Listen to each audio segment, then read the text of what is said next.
Politicians with woke agendas and crippling ideologies on overtaxation are starting to panic. Gee, I wonder why. Let's get into it.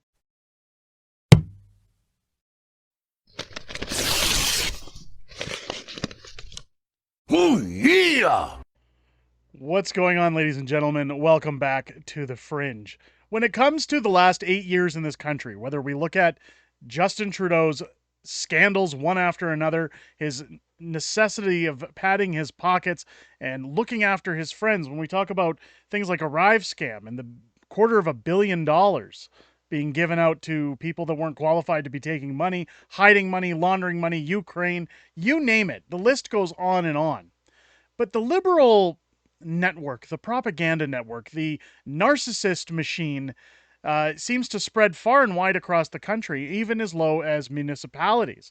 Now, while mayors of towns don't usually make it their obligation to state where they stand on the political spectrum, Jyoti Gondek, the failed woke mayor of Calgary, has made it no shortcomings to show the entire world that she's not only a puppet for the World Economic Forum, but she was an installed mayor who was not voted in, but rather placed in at the 11th hour with a mere 175,000 votes out of a city of 1.7 million people. Jyoti Gondek, of course, has institutionalized very woke policies, including allowing men to change in women's bathrooms without any kind of paperwork or proof of transitioning. She has banned people from protesting drag time story hour events, saying that the city will allow protesting unless, of course, they disagree with you. And now, of course, we've seen highly raised taxes of 9% almost over the last year, reckless spending, no concern for the raising of crime in the city, the crime that is in fact being led out of control in this town, with people's safety constantly being put at risk. The list, just like Justin Trudeau, goes on and on. But one thing that's beneficial with Alberta, and one thing that people may not be aware of, and again, if you haven't tuned into our videos in the past, is that Alberta has recently introduced recall legislation. Now, this was instigated by Jason Kenney, when he was Premier of Alberta during the lockdowns. A lot of Albertans faced I guess you could say a little bit of concern when it came to the idea of a government similar to Justin Trudeau coming into the province and abusing their power, that were very limited in terms of, well, what our powers are, what we can do in order to benefit Albertans and keep them safe, or keep their ideologies or their futures safe. We've seen this struggle as Pierre Poilievre pushes constantly to push non-confidence motions in the House of Commons. There really is nothing we can do to get past Jagmeet Singh's and Justin Trudeau's coalition until the 2025 election. When it comes to Alberta now, with recall legislation, you are now allowed to legally recall a representative, whether it be a premier, somebody again in the mayor's chair, or another constituent, if you feel that you're justified in the fact that they haven't done their job accordingly. Now, the only catch 22 with this new policy is you must retain enough signatures within a designated amount of time. I'm very skeptical as to whether this campaign to recall Jyoti Gondek, as it's requiring roughly 500,000 signatures, is going to hit its mark by next week at its deadline. Anything's possible, and we'll see what happens. Again, they needed an average of about 8,000 signatures daily, and again, for a mayor that was installed with a mere 175,000 votes, paint me skeptic. I hit X to doubt, but we're going to see what happens. We'll report on what happens later on. But what's more important is that they're now melting down. And again, I apologize for such a long and lengthy explanation, but I want to keep people up to speed here, because the left are now officially showing that they're scared, which tells me that these numbers are either starting to grow drastically, or they're showing some fears over people potentially waking up. We've got a tweet here, actually, to an article that my wife sent to me last week, but I thought Marty's tweet kind of summed it up very well. Mayor Gondek is really steamed over recall petition drive to punt her. The radical lunatics are upset that we've realized what they're up to, and we're taking steps to regain control of the institutions that they've compromised. They're worried because Gondek is the first domino. If she falls, how many others will follow? Who's next on the list? Now, this is a very important statement, and the reason for that is because, as I mentioned before, we don't have this kind of legislation in the federal government. That is what leads us to the major problem that we have with Justin Trudeau. Now, if a province that just legalized recall legislation uses it immediately to recall a corrupt mayor, a failed mayor, what does this mean for people demanding this out of a federal government? What does this mean for other provinces that want to have these legislations in place? This is, as Marty says, the first domino. If she falls, how many other are going to follow? Now, what we're seeing with Jyoti Gondek now, at first, of course, gosh, she looks like a lizard person. I can't. Ugh, can't look at that. Uh, it's disturbing. But what we're seeing is mass panic from Jyoti Gondek's people. Of course, the article that talks about why she's steamed, I want to get into. And then I'm going to show what she's been doing to push back. Because if you join us on our Friday night streams on Friday Night Fringe, I talked in great detail about signs that are now being removed, how they're being suppressed in the recall legislation campaign. Of course, censorship is always the first tool of these lefty loonies.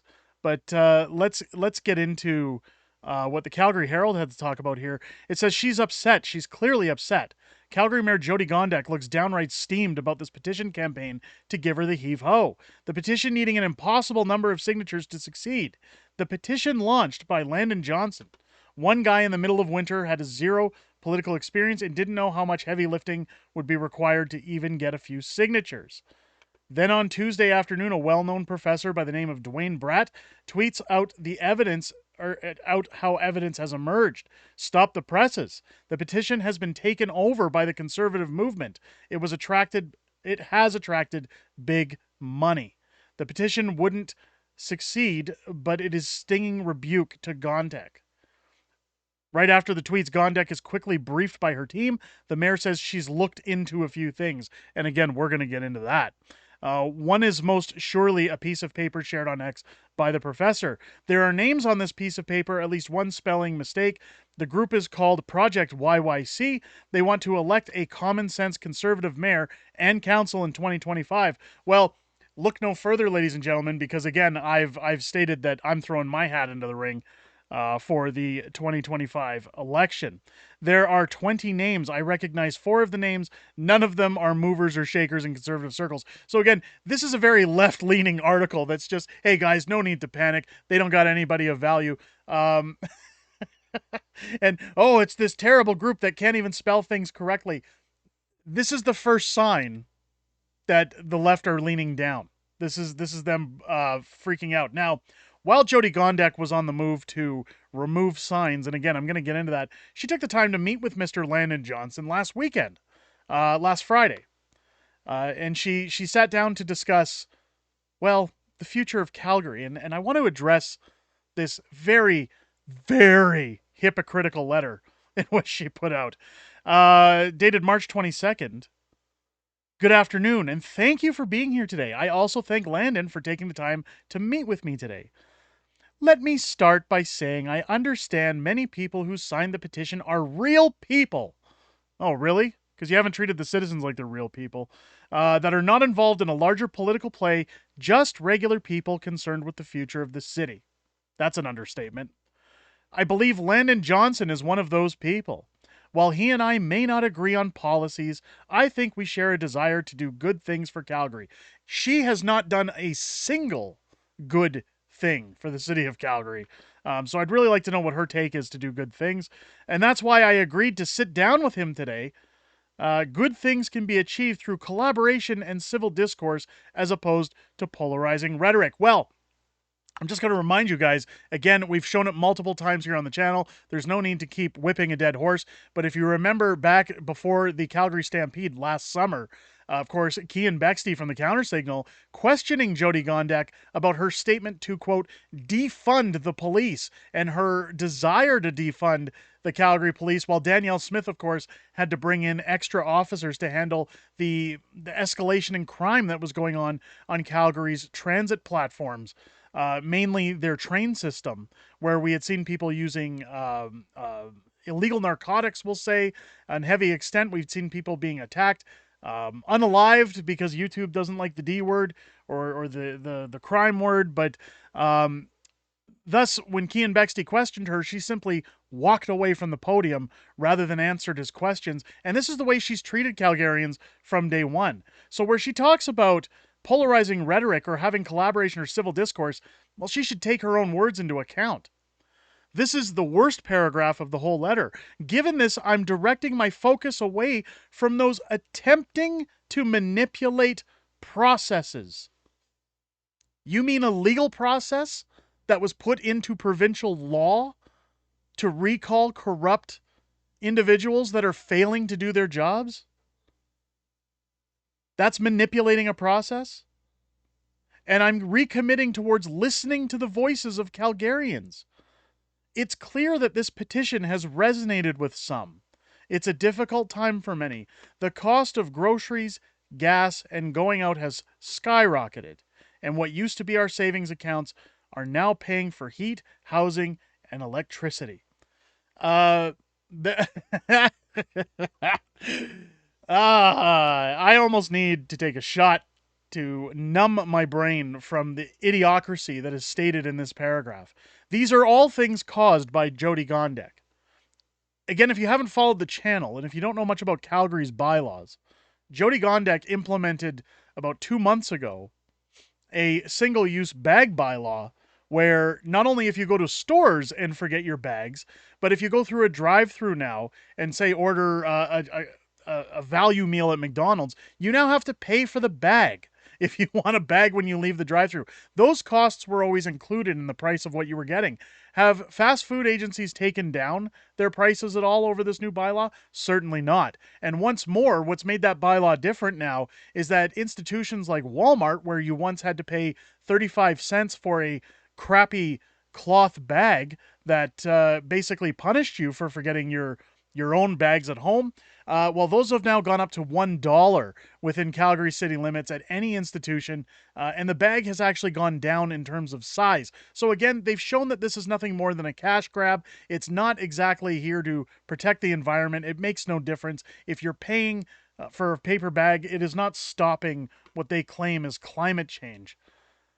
But Jyoti Gondek saying that she's recommitting towards listening to the voices of Calgarians. I hate to break it to you, Miss Mayor, but your job was to listen to Calgarians from day one. And this is one thing that I stress about should I take the mayor's seat. I have 1.7 million bosses in this town.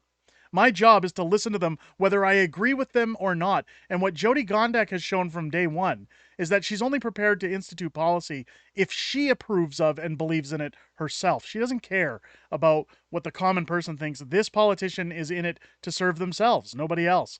Of course, recall Gondek signs will be removed now due to bylaw violations. So while Jyoti Gondek says that she wants to listen to the voices of Calgarians, well, she's now going out of her way to use bylaws to rid these signs from the city because, God forbid, anybody get the information that they need in order to exercise their provincial rights to recall a representative.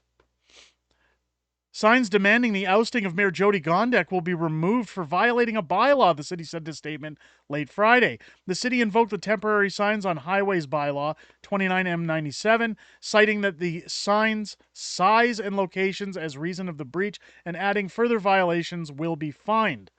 We are aware a number of signs placed by Project YYC, there they are, blaming a group again, that are not in compliance with the bylaw due to size or location and have either been removed or be scheduled for removal as they are reported as part of our standard process, the statement read. The development ends a days-long controversy involving signs popping up across the city and a couple of citizens painting over them in opposition. The movement to recall the mayor began with a Calgary resident and the owner of an HVAC business named Landon Johnson, who grew disgruntled with the city's bylaw, charging customers 15 cents per paper bag. The bylaw was then, which was City Council since voted to repeal, was the last straw for Johnson, who also disagreed with several other municipal announcements, including a 7.8% property tax hike and the city's declaration of a climate emergency. As well, Jyoti Gondek coming in and making that climate emergency stated from day one. What's important about the vandalism of the signs, now I talked about the sign vandalism on Friday's live stream. But what we're seeing here as well is the people who had vandalized the signs facing no legal discourse for what had happened. Of course, you can see my video earlier last week where I talked about the fact that the perpetrator's name was Karen, which made it even more funny. But of course, they took recall Gondek signs and put respect Gondek all over it. This is still defacing of private property. But here, Aaron, good friend of the channel over here, the plot thickened, the corruption goes down to the innermost levels of Calgary. Sheldon Yakachuk, I'm sorry if I'm mispronouncing that. Is this the reason that Calgary police haven't doled out any fines or made any arrests to the vandal? Her husband was in deep with Drew Farrell. The inner rot continues. Now, Drew Farrell, if you don't know again anything about Calgary politics, is a very woke, oppressive counselor on city council. She has pushed for numerous woke bylaws from day one. She's been in the counselor's chair for the better part of just over a decade, I believe. Drew Farrell, of course. This is why I say we need term limits on things. I don't care if you're municipal, if you're provincial, if you're federal. We should have term limits because the corruption runs very deep within Calgary City Hall. It's going to be interesting to see what happens. I know this is a lot of things to throw into one video, but what's important is that, again, like Marty stated in his tweet, this is the first domino set to fall. And whether the recall legislation goes through or not, the number of signatures is going to show significant uprising as to why this legislation is so important and why others in other provinces may start to request this from their representatives, and why we may even see people request this from people like Pierre Poilievre to instigate some form of a safeguard for if we run into corrupt policies from politicians. For too long, we've had people like Justin Trudeau completely barrel and turn over this country while manipulating and ruining the lives of Canadians. So something like this would be very beneficial. Let me know what you guys think in the comments below. Is this the beginning of the end for Jyoti Gondek? What do you think about the sign removal? What do you think about her phony letter to Calgarians? Let me know your comments down below. If it's your first time here, I hope this video's earned your subscription. Make sure to click that subscribe button as we're well on our way to 30,000 subscribers, folks. We would like to hit that as soon as possible. So again, join our small fringe minority here on the channel, clicking that button, turn on your bell for notifications. Join us live every Friday here on the channel for Friday Night Fringe at 6 p.m. Pacific Time, 8 p.m. Central, where we talk about things like this and also other things in politics that have happened throughout the week. And then we also talk about things coming up that we're aware of in the week ahead. I hope you guys enjoyed this video and have a great rest of your day. I'll catch you on the next one.